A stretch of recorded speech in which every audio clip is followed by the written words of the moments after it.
Hello, everyone, and welcome to another year, another season of the Best Fleets to Drive For podcast. I am Mark Morrell, co-creator of the Best Fleets to Drive For program.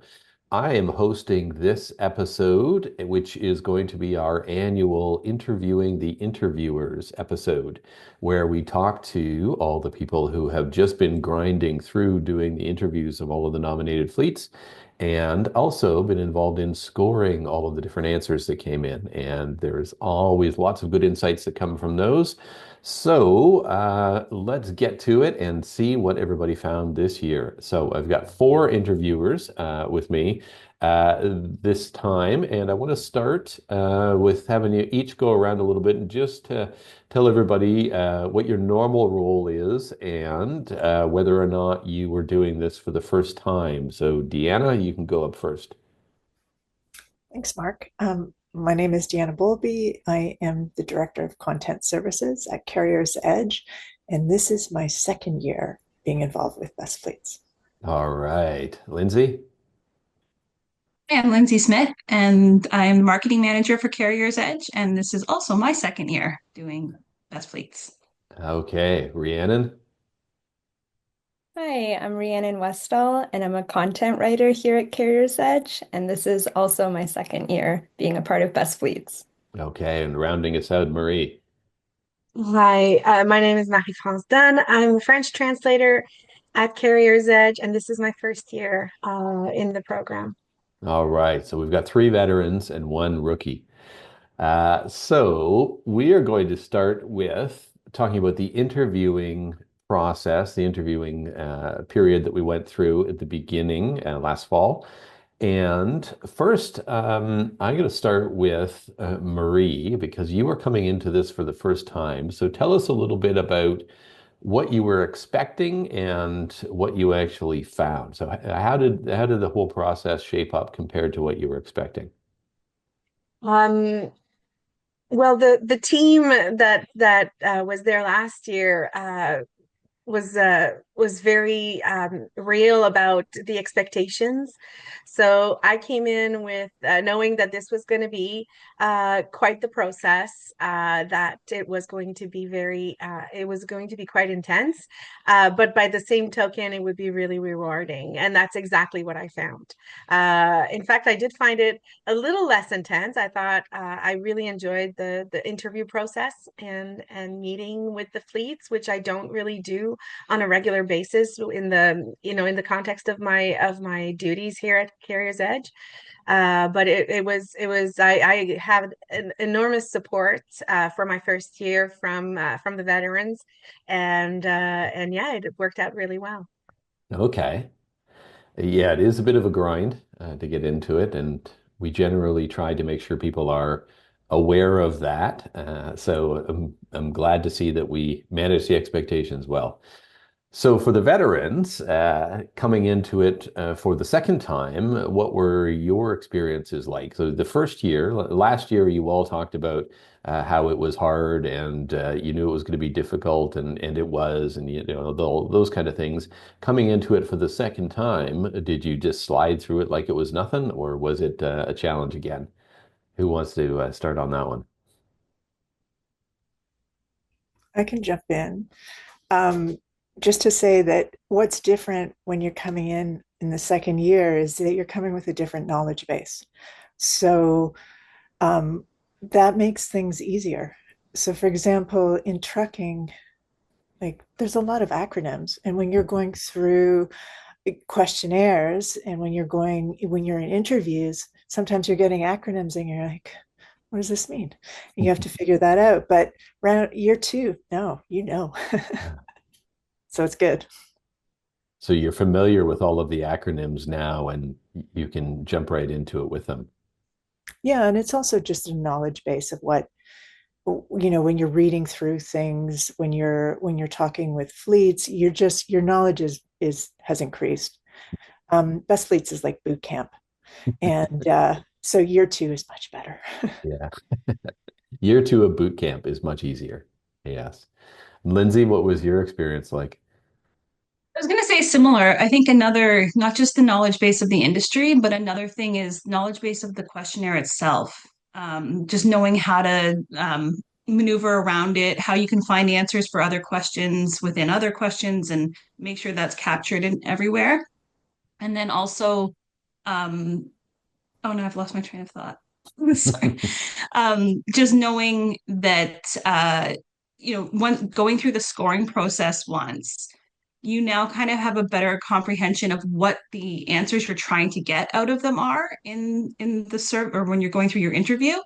So you feel a lot more focused. And even when you're reviewing the questionnaire beforehand, you're like, okay, they haven't addressed this. And I know from scoring that question last year, this is what you're going to need to say to get points. So let's prod them and see if we can get information out of there that what they're probably doing, they just haven't thought to include in their answer that we can, pull out of them and get those points for them. Good point. Yes. Rihanna, did you find that as well? Yeah, I was going to say something similar about it's very much different having gone through the scoring process and then interviewing because you know how to target your questions and which questions really matter. And also when you've kind of let a question dry and you don't need to ask anything more on it and where the points kind of lie.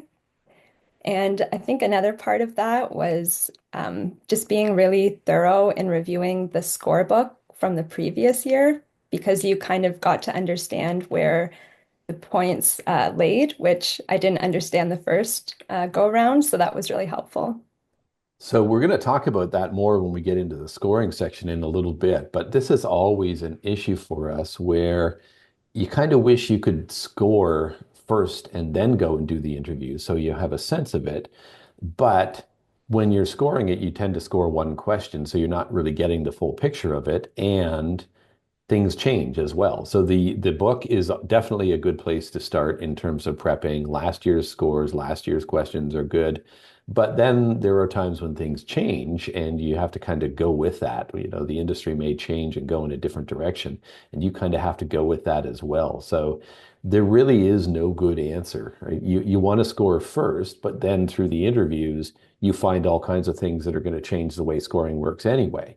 So it is this endless cycle that you can never really get on top of, I find.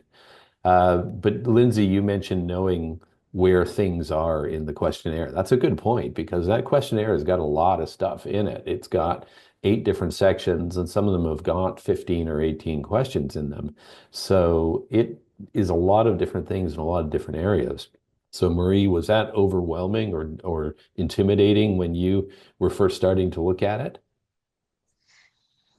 Well, I have to admit that I had a lot of prep time before my first interview. For some reason, I got an interview only in the third week, Mm. so I was able to shadow some of you and get a feel for the questionnaires. I did print out a questionnaire at home, which is, several pages, and I would review it and look at the sections and as you said, the key is to understanding and knowing where the questions are. And so the way that things unfolded, I was able to get a good preparation on that and understanding where I was in a questionnaire was always a good anchor for me. And I knew how to proceed, how to probe, understand where I had to probe a little bit more out of the answers provided. But I was lucky this year. I was lucky Yeah. that I got quite a bit of time and I was able to get a lot of experience from all of you. Yeah, you touched on something that's also a good point to bring up is the kind of luck factor in how it works with scheduling of interviews. So we divided it up, and this was the first year that we actually just did a straight random assignment of interviews. In the past, we have tried to balance so that people coming in for the first time get a bit of an easier time, or they get some participants that are more familiar with the process and likely to be easier interviews. But the downside of that is that you sometimes end up having more work and having harder work to do when we try to cushion it for you. So this time we just did a straight random assignment for everybody, and it actually seemed to work out pretty well. I don't think anybody ended up having too busy of a schedule. Did anybody that have 3 interviews in a day? No. Some of you had 2 interviews in a day, right? Yeah. Oh, yeah. Everybody had 2 interviews in a day. So that's not so bad. And just the number of people that we had doing interviews and the time, the way the calendar worked out, I don't think there was anybody that was doing 10 interviews in a week or anything like that. It was even in the busier weeks, it was about 6 or 8 interviews, and that was as much as anybody got. But did anybody feel that the workload, for those of you coming back in the second time, did you feel that the workload was different this year from past years? Or like how did that flow of the interviewing go in terms of scheduling and the amount of administrative headache that you had to go through? How was that compared to past years? I think it was I think it was fairly similar for me, where a lot of my fleets kind of waited till the last week or so. But I did have a few early birds, so that was helpful to kind of ease the pressure in the end. But one thing I did notice coming at it the second time was that my interviews were often quicker Yes. than last year Hmm. because I knew now, if it's always nice to talk to the fleets and get to know them and hear about their programs, especially ones they're really passionate about. But when you kind of know you're in that vortex of them telling you about something that's not going to really make a change on their points in the end, you kind of know to just cut it off, and you don't have to take the best notes on that because nothing's really gonna come of it. So I had a few interviews, and I was lucky. I had a couple of like returning top 20 or Hall of Fames from the previous years. So obviously their questionnaires were pretty well done to begin with, but I knew like I don't need to fill that hour and a half. It's better for all of us if I'm sure they appreciate getting out of there quicker too. So I knew this time around I didn't need to, go the full 90 minutes. I could, if I had everything I needed, there was no need to keep going. Yeah. Okay. And yeah, but the others, did you find the same thing? I I found it, oh, sorry. Go ahead.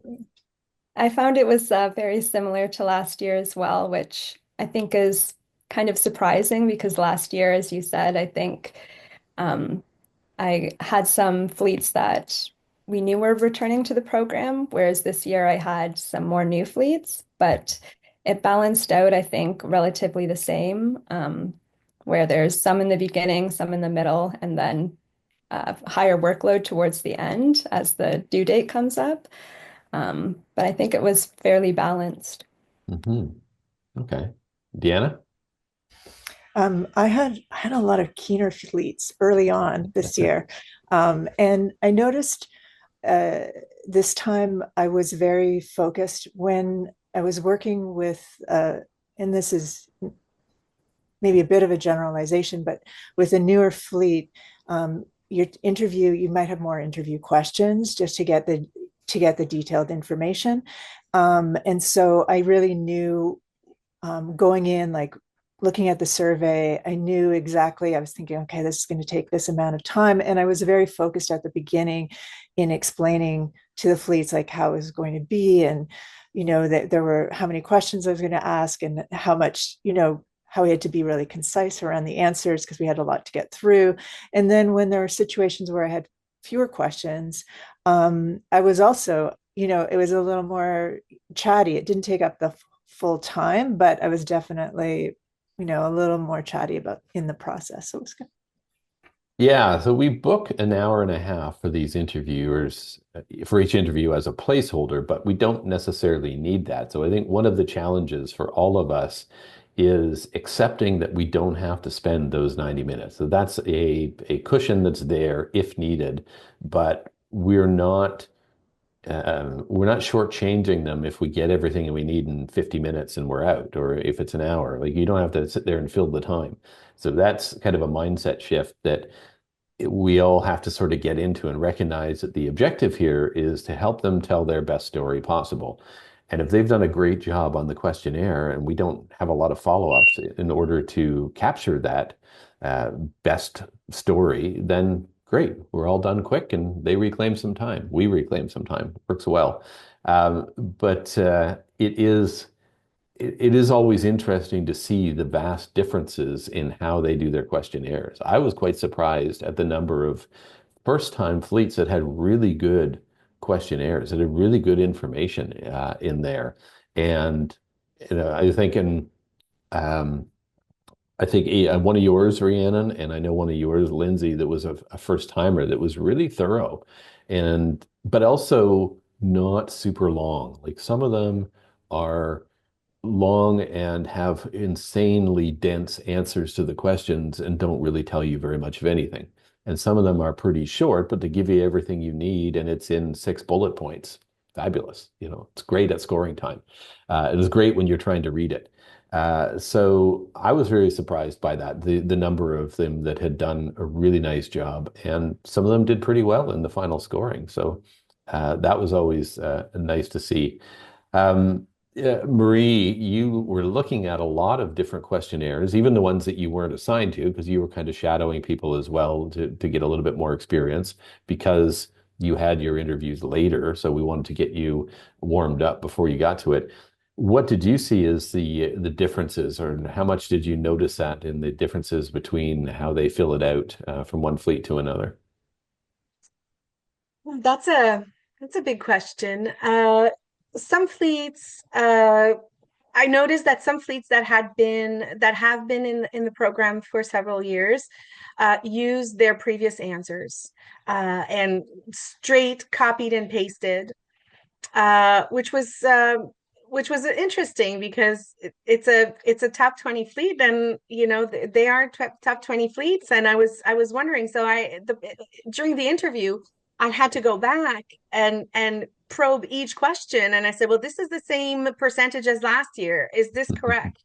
This is so that I found interesting. There are other fleets that were first timers and really tried to understand the questions, what we were trying to ask them, and put in a lot of information that was really relevant.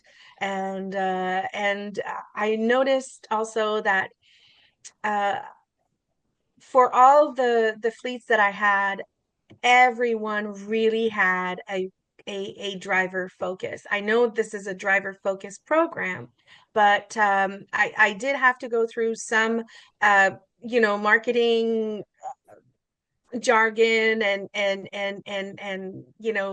catchphrases and that kind of stuff.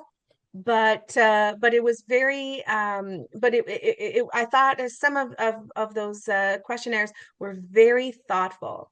And then I came out and I kind of noted that on the side. I'm like, this is really thoughtful. And sure enough, they are looking to be in the top 20 this year. So Yeah, thoughtful is a good way to describe it.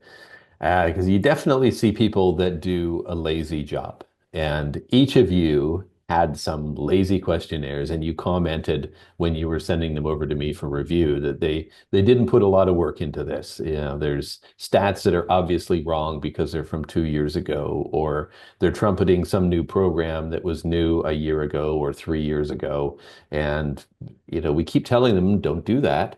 Tell us what's actually new and check your numbers, but they don't always do it. So thoughtful is a good way to describe it. Some of them are very much thoughtful, and they may not have the right words. Sometimes the new people in the program aren't really sure how to describe what they're doing. They don't really have the words for it yet, but they're putting the thought into it. And you can tell that they're putting an effort into that. So, was there anything else that stuck out for any of you on the interviewing process this year, in terms of the organization or how it was conducted?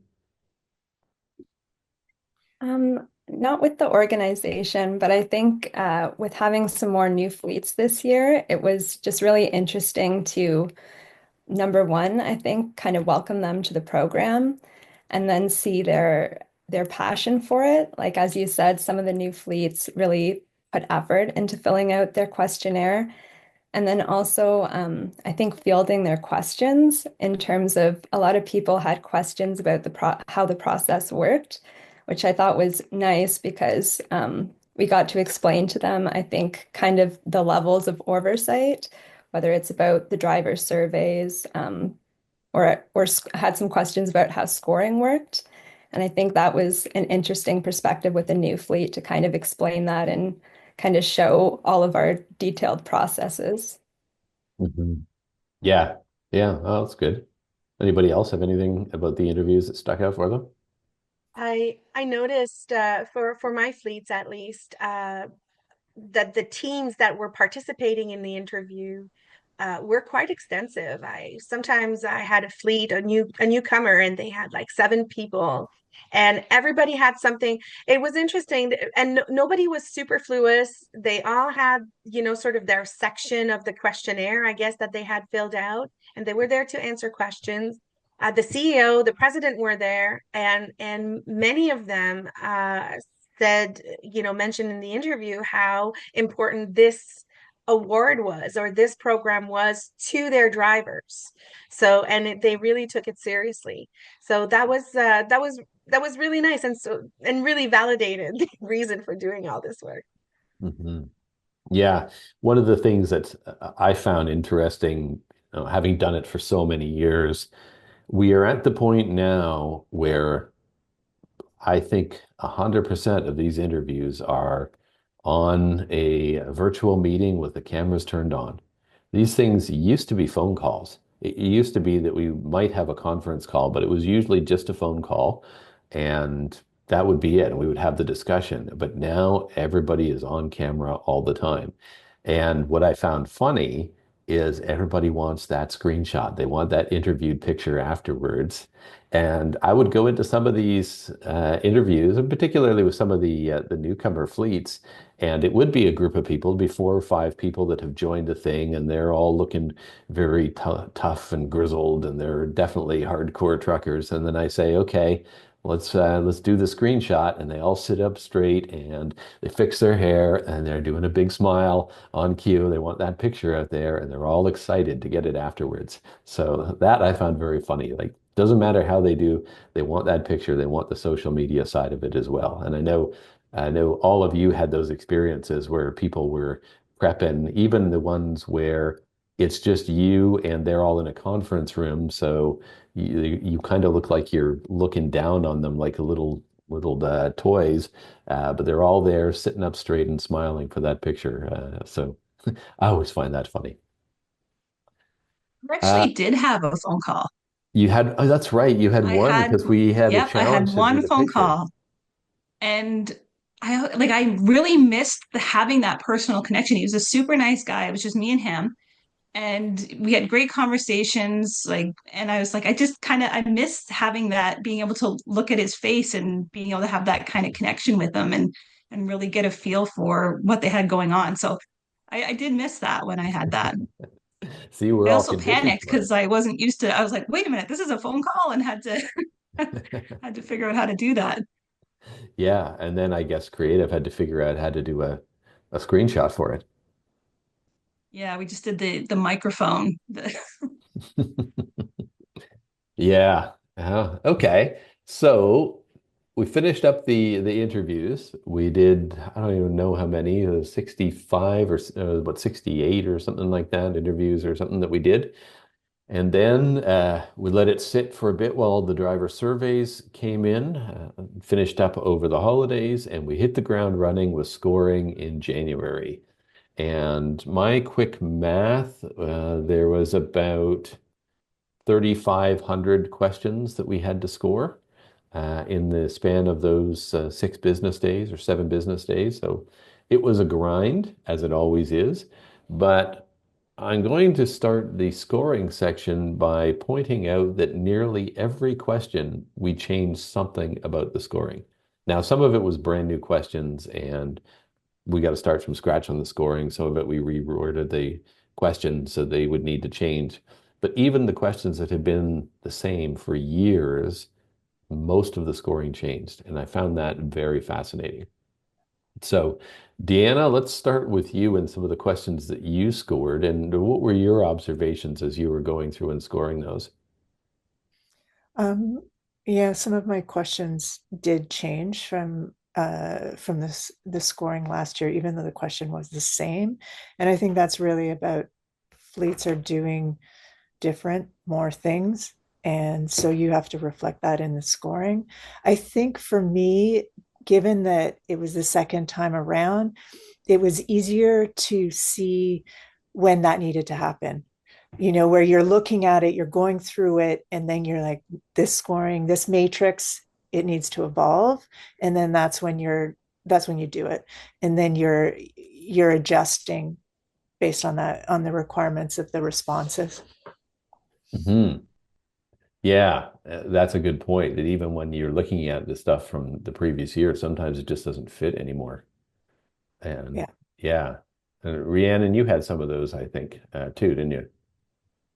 Yeah, and some questions, the scoring changed from like in terms of the numbers, and then on some questions, the scoring numbers stayed the same, but the way that I determined the categories were different. So um, just how each category was labeled, and that really has to do with, when you're scrolling through a list of all the answers to one question, and you realize that the categories that you had last year don't really align for the answers this year because maybe people aren't mentioning something or they're mentioning something a lot that they didn't last year. So you kind of have to adjust that to make sure that you're comparing the right things. Yeah, so that's a good point. And I'm realizing that I should have started this section by talking a little bit about how we do that scoring. And what we do for this part of the program is rather than having each person assigned to one fleet, we instead have each person assigned to one question. So you go and you look at all of the answers for one particular question, and then from there, figure out what's going on and assign points accordingly. So we also have the challenge where everybody writes about things very differently. Some people, as we talked about, are very brief and they have kind of very short answers and tell you a lot. And some of them have super long, super dense answers that don't really have that much meat in them. So what we do pretty much for every single question now is pull it out and translate their answers into some sort of common language. So we each have our individual scoring workbooks in Excel, and we pull all of that stuff out and we put it into a worksheet and start building out columns for all of the different things that people are doing and marking off. Are they doing this the same as somebody else, or is it sort of the same but really only a half, or are they really going to town on this and we need to give them double for it? Whatever the case may be. But you have these whole exercises that you go through for every single question, and that's what allows you to figure out the scoring. So we can start with last year's numbers, which is what we sometimes do, but like you were just saying, Rhiannon, sometimes those don't really work. Or the numbers work, but the criteria to get them doesn't really feel right anymore. You have to change it a little bit. And there's a few of them where I know we sort of looked at it and it's like, well, it's pretty close, but we're adding these different words, or we're not counting this thing anymore. And I think you had some of those that were like that and pretty tricky to score as a result. So yeah, so did you find that it was really time consuming to go through that, and or did it sort of present itself as you were reading through it? Did you start to get a sense of it? For me, I think it's interesting because this was my second year of scoring. So I honestly thought it would be faster. And it was actually something that Anna, who's not on this call, but she brought it up in the content meeting about how she thought that she might be working slower this year. And I said, me too. And I'm not sure why, because I have experience this year. And then our colleague Tiffany brought up a different perspective on that, which is that perhaps because it's our second year that we know we have a bit more knowledge, so we have more things in our head to compare based on, which can actually make it a little bit more difficult. Um, but I think it helps the fairness when you understand more and you have to research less because you have that knowledge basis. But I didn't find it quicker. Deanna, you were nodding pretty vigorously there as well. Yeah, it's not quicker. Maybe in year 12, but no. Yes, it does take time. Yeah, I think I moved a little quicker, and Jane can move quicker on some things. But I've been doing this for a long time, so I'm also a little bit ruthless, and I don't give credit for things that I'm tired of hearing about. So that's another part of it that comes up as you're building out your spreadsheet of all of the things that they're doing. Sometimes you get halfway down and people are mentioning something, and you sort of get to the point where you're sort of noting it and then realize, well, everybody kind of does that, but not everybody mentions it. So maybe we shouldn't be giving points for this thing that pretty much everybody does. And for things, the one that jumps out for me is there are people that in the question about safety technology, people talk about their ELDs. Well, you're not getting points for an ELD that you're required to have. It's like saying you want points for being an equal opportunity employer. Well, yeah, congrats, you followed the law. That's not a point. So you have to sort of balance those things and see what what people are doing that's different, and what is really just fluff. And I think that's where that experience comes in. I think that is probably exactly what happens is now that you know it better, you're sort of looking at that stuff and saying, yeah, I'm going to focus on this, but I'm not going to focus on this other thing quite as much. So, yeah. And Marie, you had some of those. You were coming into it for the first time, but you had some where last year's answers really didn't fit, or last year's scoring didn't fit, and you had to adjust those as well. So, how was your experience on that? The experience was great. Again, I had all the support that I needed when I had questions, when things didn't match. I could go to you and you would explain how things work and what had changed since last year. Like we mentioned, some fleets have just upped their game. Many fleets have upped their games in some area, and it's now sort of a standard procedure. It's not a perk anymore. It really is um, part of the industry now, which is really great because we can see that it's all moving forward for the drivers. On the other hand, I had questions that were very similar. That the scoring, I went to the scoring last year and I looked at them and I'm like, well, I'm not going to be reinventing the wheel here. Last year, the scoring matched, it worked this way. And this year, all the answers fit in those categories. Maybe we've got a little adjustment in this column. Um, but to talk about the scoring process, I really enjoyed it. I mean, it's intense, and it requires a lot of focus. There's no doubt. I was quite tired at the end of the day, but putting it into the Excel spreadsheet, having the concrete elements that we are scoring helped me sift through again the marketing jargon. So okay, you have an open door policy, but what does it really mean? Like, how do your drivers benefit from this? What is the real takeaway here? And once you have it in columns and you attribute a weight to an X or to a one or a two, you're like, oh, okay, well, that makes sense. And then it, it's really hard. I also found it really hard not to be biased because I would come to a fleet that I know that was maybe a little less, let's use the word again, less thoughtful in their questionnaire, and I would like, okay, I can't look at this fleet going in thinking they're not thoughtful about the answer. I really have to look at their answer and see what they're doing. So I was able to put away the bias as well. So I enjoyed that systematic scoring, and it made sense once I was in it. And again, you talked about the chicken and the egg earlier, or which one should come first, and I'm like, oh yeah, the scoring sort of sheds a lot of light on what we're looking for in the interviews. But hey, I'll know next year. And you also discovered a very strong interest in Excel formulas and started building your own building your own pretty elaborate Excel worksheets to calculate these different things. Yeah, well, I was basing the formulas on what I was seeing in previous years. But it was so, yeah, it was interesting. I really got it I geeked out a little bit on it. Yes. Well, yeah, it's funny because I do the same thing, and you can end up with a pretty elaborate calculation of all of these different pieces. And this column is only worth half points, and this other column is a lot bigger deal, so it's worth more.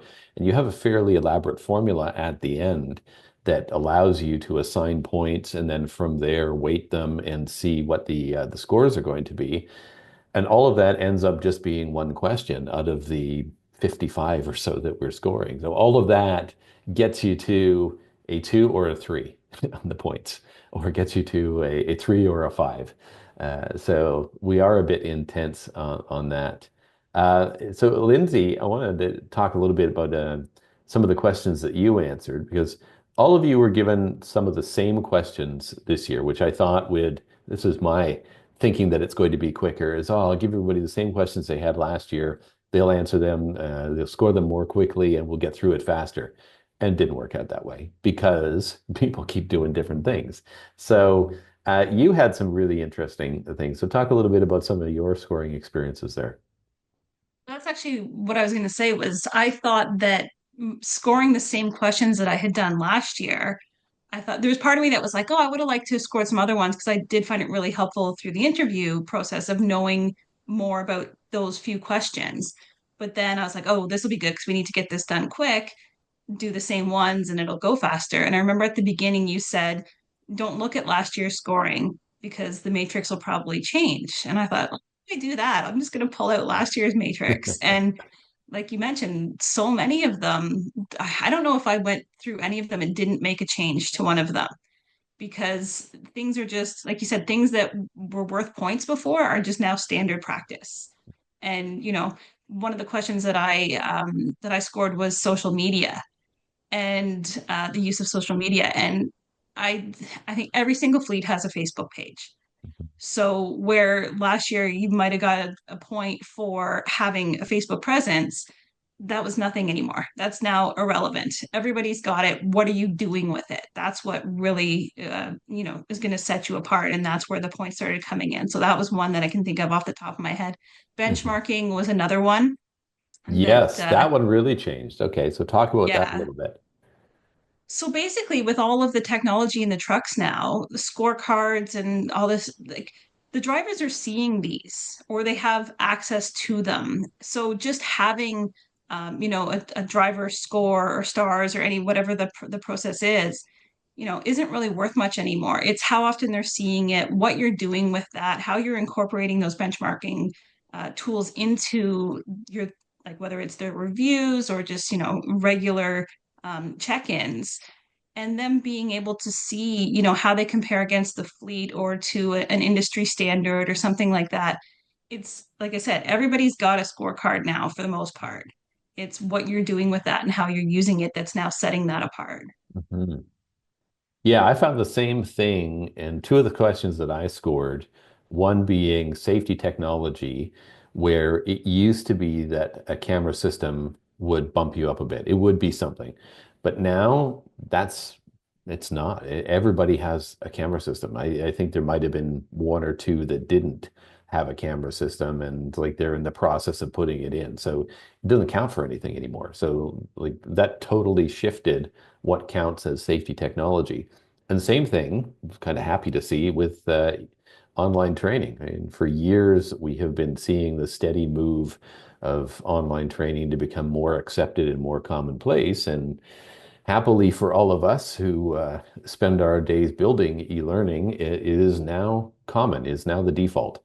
Everybody was doing online training, some of them only doing it. So pretty much standard practice now. So that is also something that has changed. It's been heading in this direction for a while, but we finally hit that point where it really is standardized. So anybody else have anything that they saw that they kind of changed to not give points for because it became commonplace, or anything that was really noteworthy in that area?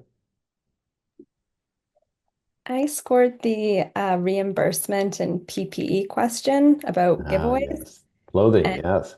yeah, we ended up actually taking away the 0 point because all fleets were doing something, even if it was just like a welcome package with a t-shirt, they were doing something. Um, and there were some comments in there that kind of led me to think that it might be a reflection of the industry right now and fleets kind of recognizing that, the economy is hard on drivers as well and kind of reimbursing maybe a little bit more because of that to offset a few things. Hmm.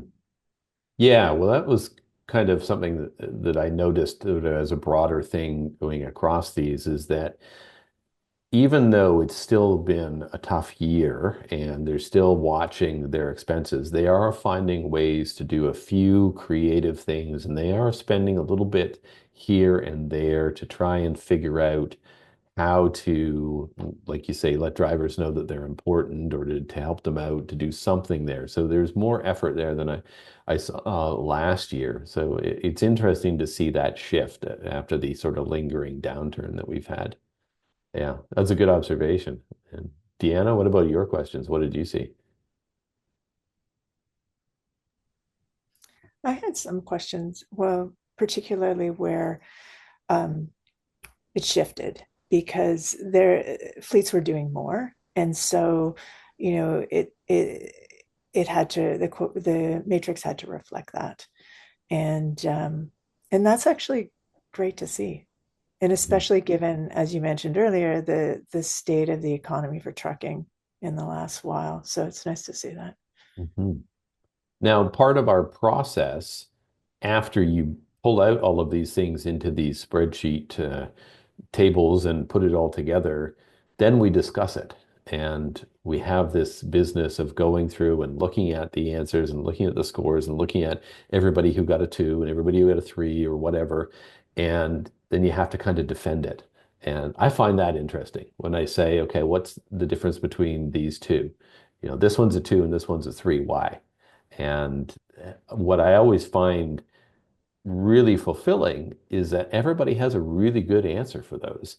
Is like, well, they're doing this, but they're not doing this, and they're doing this, but they're not doing this. It ends up being like almost like a bit of horse trading on the individual points as well. Yeah, they're not really doing this that most people are, but they are doing this other thing that kind of counts. And then they're doing something else on top of it. So, Marie, you had a bunch of those. I remember having these conversations with you where we were talking about it, and you would say, yeah, but they're doing these other things here. You're very good at sort of figuring out how the different pieces all fit together. Yeah, Was that a there was challenge one for you?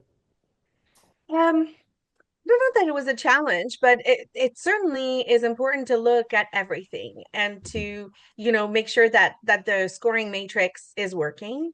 And if you're giving a certain weight to a certain element, that it does make sense. I know that you asked me to defend one about benefits, and you said, well, these two are pretty similar. What's the difference? And one of the fleets had uploaded their compensate or their benefits package, or just a benefits brochure, and they had something intensive about mental health. And the other fleet that was just underneath didn't, or maybe they did, but they did not provide us with this information. So I was able to sort of prove my argument or support my argument and say, well, they are doing something about mental health. This is where they got that extra point, and this is what pushed them, into that category. Yeah. And so it always kept me on my toes, and that's why the process takes a while, because it is not, you don't just throw the sheets on one side and on the other and then have like the bell curve or anything like that. This is a very thorough process. And so yeah, no, I always welcome the challenge, making sure that, and in the end, I'm thinking about these fleets who are going to be on the stage, and they have to deserve it. I really do. Yep. So I was like, that was always in my mind. It's like, okay, does that fleet really deserve to be on that stage? And it's like, yes, they're doing awesome. They're doing really good stuff. And is this a fleet to watch? Is this some a new fleet that is really really trying hard? And so I always had sort of that thought at the end, to justify everything that I was scoring. But that's why it takes so Yeah. Well, that's a good point about looking at the material they provide as well, because all of the participating fleets can upload content, any sort of supporting documents or examples of things, and that can be helpful.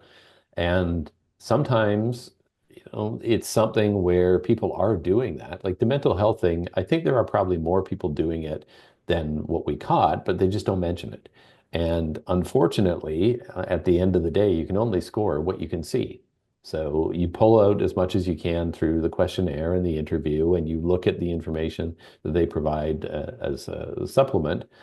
But if it's not there, it's not there. It's really, it's unfortunate sometimes. I had some where I was sure, it's like, I'm sure they used to do something like this, and I'm sure they probably still are, but I can't give them points for it because there's no evidence that it's happening. They don't mention it, or it's things that they had mentioned in previous years and for some reason took it out of their answers. So I can only assume they stopped doing it, and you can't give them points for it. You end up having to do that sort of reconciling on your own within your own scoring worksheet, and it all ends up where it ends up.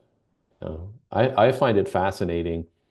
We get so detailed into each question and the scores, but I always find it really fascinating when I put it all together at the end. We've got all the scores in there, and I pull them out and I put it into the master spreadsheet that has all of the winners on it. And then you sort by the score and see who actually ended up with the top points and how did everybody do? Because there's some where as you're going through it, it's natural that as you're scoring question after question, you naturally start thinking, oh, these people, I'm surprised. I'm giving them full points in a lot of places. And sometimes there's people that you look at and like, well, yeah, they're not really doing that well. They're not telling us a story. I can only give them 1 point most of the time. And you're all thinking of a few of them, and I'm not going to mention them, but we know who we're talking about. There's some of them that still need to work on telling their story. But it is very interesting when it comes out. All of it gets put together, and you see sort of the winners list. And that's one of the things that I go through is what you were just talking about, Marie, is looking at it and like, do they belong? Does it fit? Does it pass the smell test? You look at this and think, does that match what I was seeing in the scores? Does it match what I'm seeing when I look at driver satisfaction, safety numbers, retention, all of those different things? And this year, it actually worked out really well. Once we had it all scored, it did all fit, and it was like, yeah, it all made sense. So. Uh, I'm not going to put you on the spot by asking you to talk about any specific fleets, but we are coming up to the end of the episode. So, does anybody have sort of last thoughts? What are the things that you would like people to know about the scoring process, and what are the things that you want that you're going to sort of think about through the coming year as you move on to other things and then cycle back to it later? And Lindsay, I'll put you on the spot first. I think the one thing that, from my perspective, that I thought was really, or not that I thought was really interesting, but I really saw this year was what I had one fleet that had a really great questionnaire. I thought it was really well done. I know when I was doing the interview, I was really just kind of looking at their questions when I reviewed the questionnaire, thinking, where can I get them? Okay, I think they've already got really good points. Where can I get them more points from? But then their driver surveys came in, Hmm. and their driver survey score just wasn't that good. So it's like it's interesting to see how we do factor that in, because they can tell us they're the greatest fleet in the world. They can write things in the questionnaire that we can't really validate per se, but Mhm. if the drivers are giving them fantastic scores, then it pretty much solidifies that what they're telling us is the truth. When their scores are coming in and they're not great, it makes you step back. Okay, you've got all these great programs. Do your drivers not know about them? Are you not communicating them well enough? Are you, is what you said accurate? there's obviously a disconnect there, and it's, important that those are taken as a part of the final score. Yeah, that's a really good point. And that's why we do look at all of those different inputs because they all combine to give you a clear picture of what the fleet is doing. Absolutely. And Deanna, how about you? I was really excited about the new fleets that were participating. And regardless of how things unfold, I really hope that those fleets keep participating because it was exciting to hear what they were doing. Mhm. Yeah, I always like seeing the new ones come in. And I'm always pretty clear that it's going to take fleets a couple of years to get there. It's rare that somebody comes in and makes the top 20 in their first year. And usually when that happens, it's somebody who was working at another top 20 fleet and just moved companies. Then they have a chance at it. But generally, it takes a few years to get onto the top 20 just because they have to figure out their story and figure out how to tell everybody what they're doing. But I get excited by those as well. Yeah. Rhiannon? In terms of like words of advice I'd have for fleets of for next year in terms of both interviewing and scoring, I think um, taking the questions literally is really helpful and also being concise. Um, just because our process has so much oversight that even if you fill it with other words that aren't really directly related to the question, even if we would try to score those words, because there's that level of oversight from Mark, it won't really get past anybody. So taking the question literally, I think, is the best way to do it. Oh, that is a very nice way of saying answer the question. Don't answer a different question. Stay on topic. Yes, take the question literally. Yes, I'm going to use that. Very good. Yeah, Marie, bring us home. What are your final thoughts? Some I found really interesting looking at small fleets, that had like 50 drivers compared to fleets who had 8,000. Mhm. And seeing what the fleets are doing for their drivers. And yes, the larger fleets tend to have more amenities, tend to have more more programs, but it was really interesting to see small fleets uh really going hard for their drivers and for their company. So I thought that that was really interesting, and it's great to see. You don't have to be, Goliath. You can be David, and you're still doing amazing. You're definitely doing an amazing job. So that Cool. was interesting to me. Yeah, very good point. That you don't have to have a lot of people in order to have good ideas and to do things. A lot of those smaller fleets are solving the problem in their own way, but they're still solving the problem and it still works. Yeah, very good. So, with that, I think we're going to wrap it up. So, thanks everybody for listening and watching this episode. And of course, book your tickets now for the Best Fleets Education and Awards Conference, March 3rd and 4th at the NASCAR Hall of Fame in Charlotte, North Carolina. Find more information at bestfleetstodrivefor.com and check it out on social media, hashtag bestfleets25. Thanks, everybody, and have a great day.